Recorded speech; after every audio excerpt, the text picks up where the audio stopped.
आकाशामध्ये आज चमकणाऱ्या ताऱ्यांऐवजी भारतरत्न महामानव विश्वभूषण डॉक्टर बाबासाहेब आंबेडकर यांच्या विचारांचे तारे या द्रोणच्या रूपाने चमकत आहेत.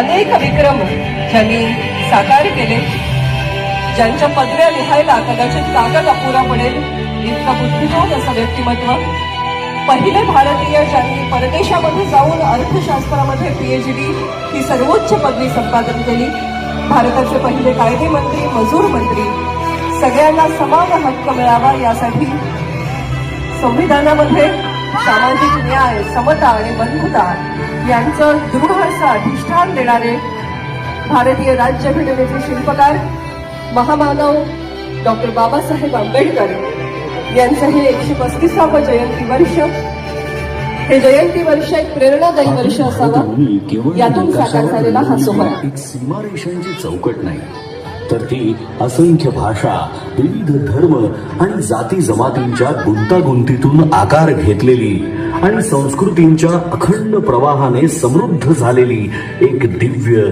जिवंत चेतना आहे.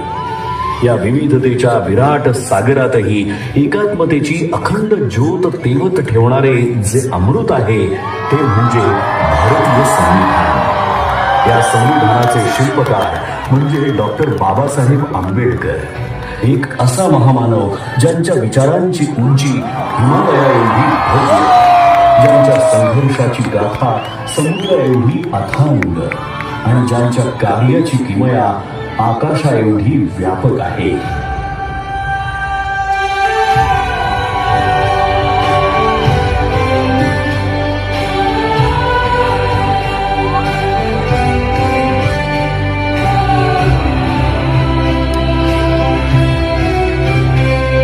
संविधानाच्या प्रत्येक ओळीतून उलगडणारी डॉक्टर बाबासाहेब आंबेडकर यांची दूरदृष्टी ही केवळ कायद्यांच्या चौकटीपुरती मर्यादित नाही, तर ती एका आदर्श समाज रचनेची जिवंत प्रतिमा आहे. न्याय, स्वातंत्र्य, समता आणि बंधुत्व या मूल्यांच्या आधारावर त्यांनी असा भारत घडवण्याचा ध्यास घेतला जिथे प्रत्येक नागरिकाला आपलं अस्तित्व अभिमानाने जगता येईल. त्यांनी केवळ संविधानाची रचना